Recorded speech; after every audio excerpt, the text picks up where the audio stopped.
नमस्कार, ज्ञान सागर में आपका स्वागत है।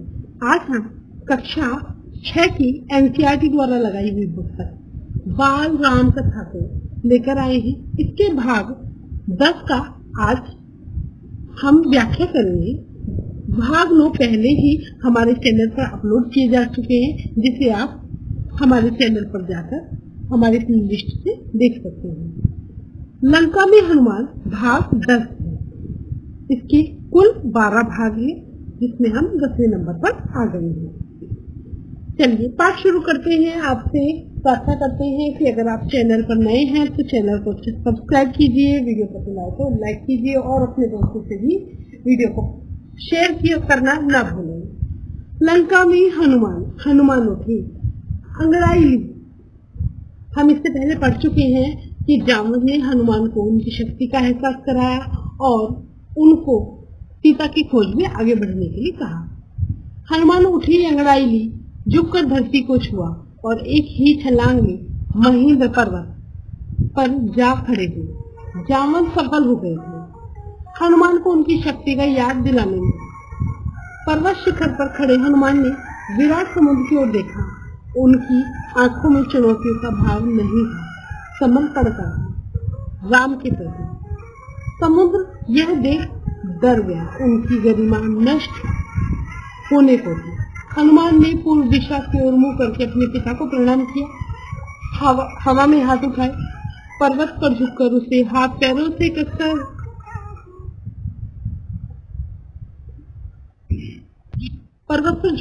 हाथ पैर से कसकर दबाया और छलांग लगा दी।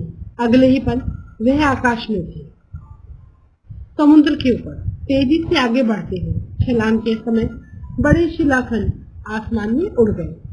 कुछ दूर हनुमान के साथ गए, जैसे परिजन किसी को विदा करने जाते हैं। हनुमान की गति अधिक थी, पर्वत पीछे छूट गए, समुद्र में जा गिरे। महेंद्र पर्वत सुंदर था, वनस्पतियों और जीव जंतुओं से भरा था।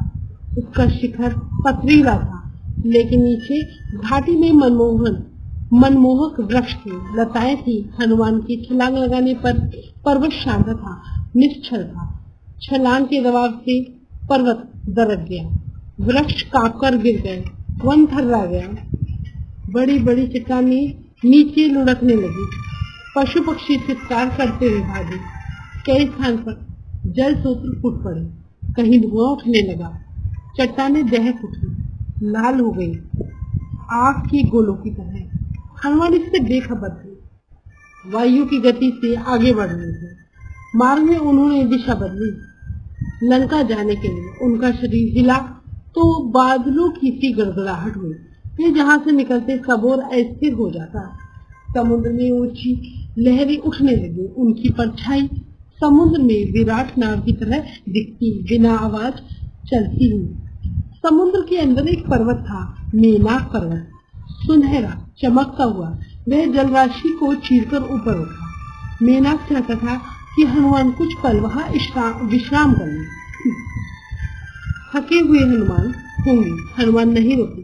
उन्हें मेनाक की सदिच्छा बाधा लगी। राम काज में वह मेनाक से टकराते हुए निकल गए। हाथ ऊपरी हिस्से पर लगा तो पर्वत शिखर टूट गया।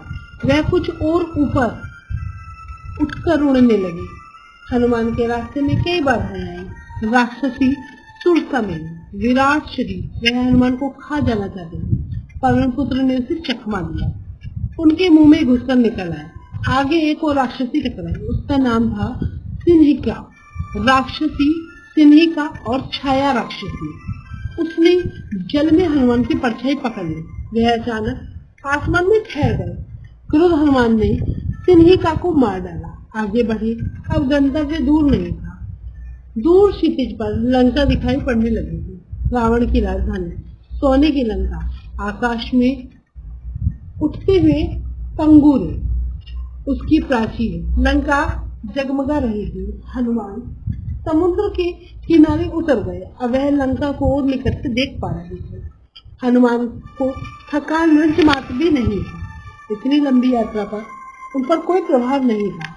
चिंता थी कि सीता को कैसे ढूंढेंगे, कैसे पहचानेंगे। लंका नगरी को ठीक से देखने के लिए हनुमान एक पहाड़ी के ऊपर चढ़ गए।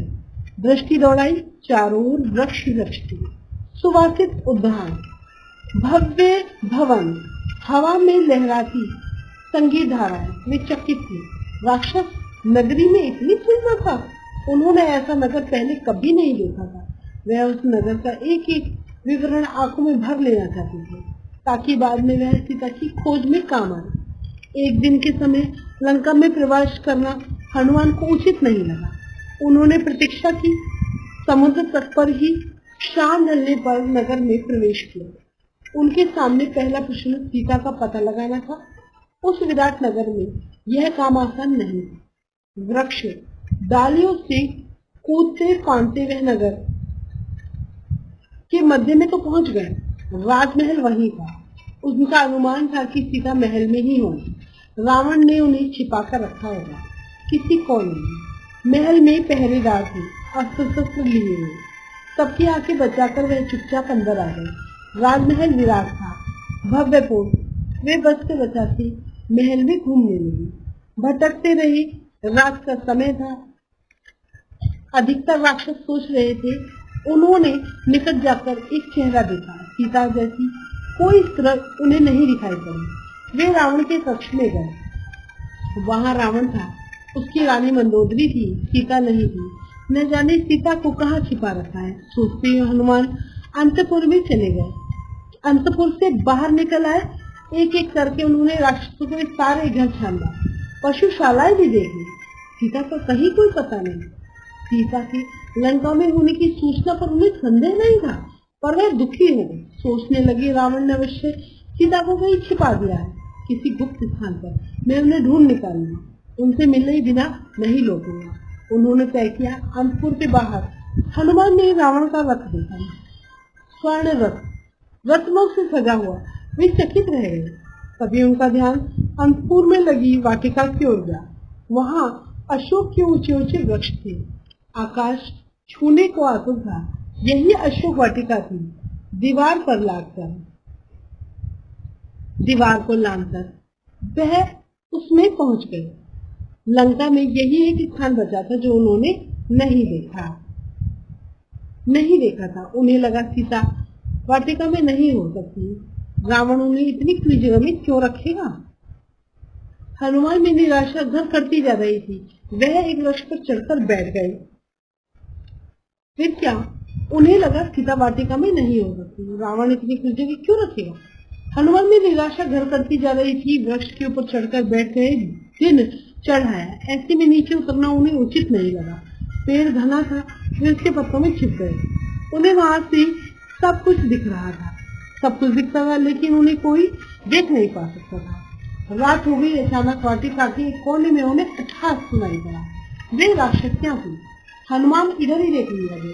एक वृक्ष के नीचे हनुमान उधर देखने लगे। एक वृक्ष के नीचे राक्षसियों का झुंड था। वे किसी बात पर ठिकाके लगा रही थी। हनुमान को लगा कि वे सीता पर हंस रही है। वह पेड़ से चिपक कर नीचे की डाली पर आए। ध्यान से देखा, राक्षसियों के बीच एक स्त्री बैठी है।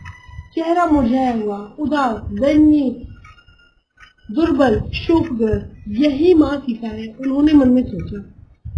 उन्हें अब कोई संदेह नहीं था। राक्षसियां वहीं थी, हट नहीं रही थी। हनुमान उतावले थे, पर नीचे उतरने में डर था, स्वयं उनके लिए, सीता के लिए भी। तभी उन्होंने रावण को आते देखा। राक्षसी ठाट बाट के साथ दासियों सहित हनुमान सीता से भेंट किए बिना लौटना नहीं चाहते थे। ऐसा लौटा तो राम को क्या बताऊंगा, उन्होंने सोचा। नीचे उतरने के अवसर भी नहीं मिल रहा था। वे डाल से चिपक गए, सांस रोककर, रावण के लौटने की प्रतीक्षा में। रावण ने सीता को बहलाया, फुसलाया, लालच दिया। सीता नहीं मिली। वह डर से कांप रही थी, पर उन्होंने रावण की एक नहीं सुनी, गिरफ्तार की। रावण ने कहा, तुम्हें डरने की आवश्यकता नहीं है सुमुखी। मैं तुम्हें स्पर्श नहीं करूंगा जब तक तुम स्वयं ऐसा नहीं करना चाहोगी। मैं तुम्हें अपनी रानी बनाना चाहता हूँ। मेरी बात मान लो, सुख भोग करो, अन्यथा मैं तुम्हें तलवार से काट डालूंगा। सोचो, तुम्हारे पास अब 2 महीने ही बचे हैं। ऐसा नहीं होगा दुष्ट। राम के सामने तुम्हारा अस्तित्व ही क्या है। मुझे राम के पास पहुंचा दो, वे तुम्हें क्षमा कर देंगे। तुमने ऐसा नहीं किया तो सर्वनाश निश्चित है। तुमने अपराध किया है, तुम्हें कोई नहीं बचा सकता। मूर्ख राक्षस, तुम्हारा अंत निकट है। रावण क्रोध में पैर पटकता हुआ चला गया। रात गाढ़ी होती जा रही थी। रावण के जाने पर राक्षसियों ने सीता को घेर लिया, उन्हें डराने धमकाने लगी। बोली, तुम मूर्ख हो, रावण का प्रस्ताव अस्वीकार कर रही। यह रावण की नगरी है, तुम्हारा राम यहाँ कभी नहीं पहुंच सकता, तुम्हें कोई नहीं बचा सकता। राक्षसियों ने एक त्रिजटा थी, उन्हीं राक्षसियों में एक त्रिजटा राक्षसी थी, सबसे भी। उसने कहा, मैंने एक सपना देखा, पूरी लंका समुद्र में डूब गई, सब नष्ट हो गया। यह सपना अच्छा नहीं है, कहीं यह सीता के दुख से जुड़ा हुआ तो नहीं है। सीता की हिचकियां बंद गई, वह विलाप करने लगी। देर रात राक्षसियां एक एक करके चली गई। सीता वाटिका में अकेली थी। यह अच्छा अवसर था, पर हनुमान पेड़ से नहीं उठे, कहीं सीता मुझे भी राक्षस न समझ ले, मायावी चाल न मान ले। उन्होंने सोचा। पेड़ पर बैठे बैठे उन्होंने राम कथा प्रारंभ की, राम का गुणगान। रावण की लंका में राम चर्चा सुनकर सीता चौंकी। उन्होंने ऊपर देखा, जिधर से आवाज आ रही थी। पूछा, कौन है तुम?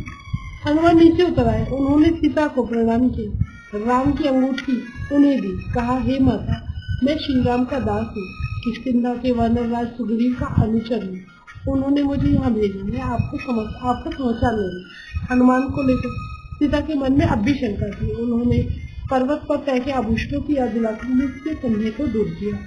सीता ने राम की कुशल क्षेम पूछी, क्या पसंद की। हनुमान उन्हें कंधे पर बैठाकर राम के पास ले जाना चाहते थे। सीता ने प्रस्ताव अस्वीकार कर दिया। उन्होंने कहा, यह उचित नहीं होगा पुत्र, पकड़े गए तो मेरा संदेश भी राम तक नहीं पहुंचेगा। फिर हनुमान ने सीता से विदा ली। वह पूरी सूचना तत्काल राम को पहुंचाना चाहते थे। चलते समय सीता ने अपना एक आभूषण उन्हें दे दिया। उनकी आंखें नम थी। हनुमान ने कहा, निराश न हो माते, श्री राम 2 माह में यहाँ अवश्य पहुंच जाएंगे। हनुमान राम के पास लौटने को उद्यत थे। उत्तर दिशा की ओर जाना था, पर कुछ सोचकर रुक गए। उन्होंने रावण का उपवन तहस नहस कर दिया, अशोक वाटिका उजाड़ दी, वृक्ष उखाड़ दिए और विरोध करने वाले सभी राक्षसों को मार दिया। रावण के कई महाबली मारे गए। हनुमान से लड़ते हुए रावण का पुत्र अक्ष कुमार भी प्राण गंवा गए। राक्षस भागे भागे राजमहल गए। रावण को इसकी सूचना दी। एक वानर ने उत्पात के बारे में बताया। रावण तिलमिला गया, उसके क्रोध का ठिकाना नहीं रहा। उसने मेघनाथ को भेजा, अपने सबसे बड़े बेटे। कहा, उस वानर को मेरे सामने उपस्थित कर, जिसने जघन्य अपराध किया। मेघनाथ ने हनुमान से भीषण युद्ध किया। वह इंद्रजीत था, एक बार इंद्र को परास्त कर चुका था। उसने अंततः हनुमान को बांध लिया। राक्षस उन्हें खींचते हुए रावण के दरबार में लाए और शक्तिशाली रावण सिंहासन पर बैठा था। उसके सेनापति ने पूछा, कौन हो तुम, किसने भेजा है यहाँ पर? हनुमान के मन में भय नहीं था। मैं श्री राम का दास हूँ, मेरा नाम हनुमान है। आप श्री राम की पत्नी सीता को हर लाए हैं। मैं उन्हीं की खोज में आया हूँ, उनसे मैं मिल चुका हूँ। आपके दर्शन करना चाहता था, इसलिए उत्पात करना पड़ा। इसमें मेरा कोई अपराध नहीं है। दंड के भागी तो राक्षस है, उन्होंने मुझे रोकने का प्रयास किया। क्रोध में रावण हनुमान को मारने उठे। छोटे भाई विभीषण ने उन्हें रोक दिया। कहा, आप नीतिवान हैं राजन, नीति के अनुसार दूत का वध अनुचित है। आप इसे कोई दूसरा दंड देंगे। हनुमान ने रावण को पुनः प्रणाम किया। मेरा एक निवेदन है, आप सीता को सम्मान सहित लौटा दें, इसी में आपका कुशल है। धनुर्धर राम से आप युद्ध नहीं जीत सकते। रावण ने हनुमान की पूंछ में आग लगा देने की आज्ञा दी। राक्षसों ने आग लगा दी। जलती हुई पूंछ के साथ उन्हें नगर में घुमाया। राक्षस ठिठोली कर रहे थे। इसी बीच हनुमान ने बंधन तोड़ दिए। एक भवन पर चढ़कर उसमें आग लगा दी। एक से दूसरी अटारी पर कूदते उन्होंने सभी भवन जला दिए। हाहाकार मच गया। लंका जल रही थी, धू धू कर। राक्षस विलाप करने लगे। अचानक हनुमान को सीता की चिंता हुई। वे अशोक वाटिका की ओर भागे। डर था कहीं आग उन तक न पहुंच जाए। सीता सकुशल थी, पेड़ के नीचे बैठी हुई, आग से अप्रभावित। हनुमान ने उन्हें प्रणाम किया, आशीर्वाद मांगा और उत्तर दिशा से चल गए राम के पास। दूसरे तट पर सभी हनुमान की प्रतीक्षा कर रहे थे। अंगद, जामवन, अन्य वानर आते ही सबने उन्हें घेर लिया। हनुमान ने संक्षेप में लंका का हाल सुनाया, सीता से भेंट का क्रम बताया। मैंने उन्हें देखा, बात की है समाचार श्री राम तक पहुंचाना चाहिए। समय अधिक नहीं था, वानर किलकारियां भरने लगे। प्रशंसा में वानरों का उत्पाद बढ़ गया। उन्होंने वन के मार्ग के कई वन उजाड़े, फल खाए फेंके, दौड़ते हुए चले और किष्किंधा पहुंच गए। राम के पास वानरों को लेकर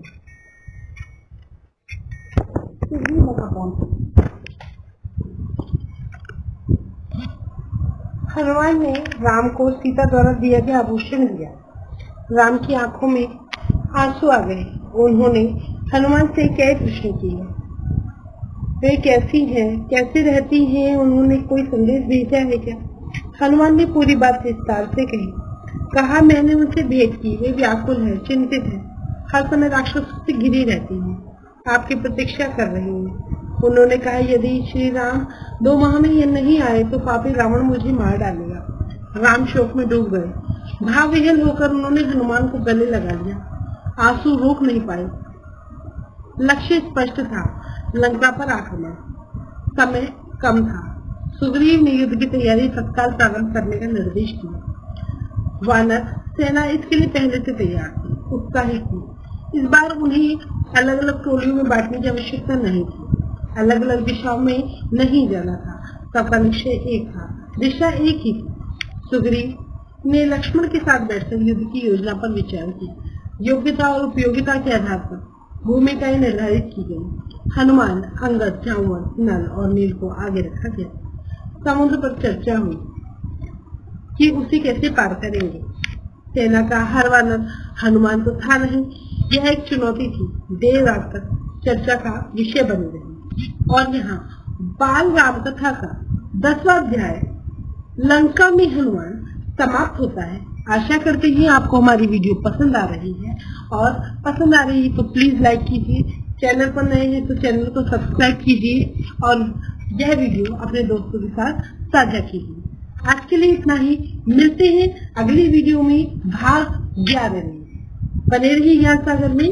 धन्यवाद।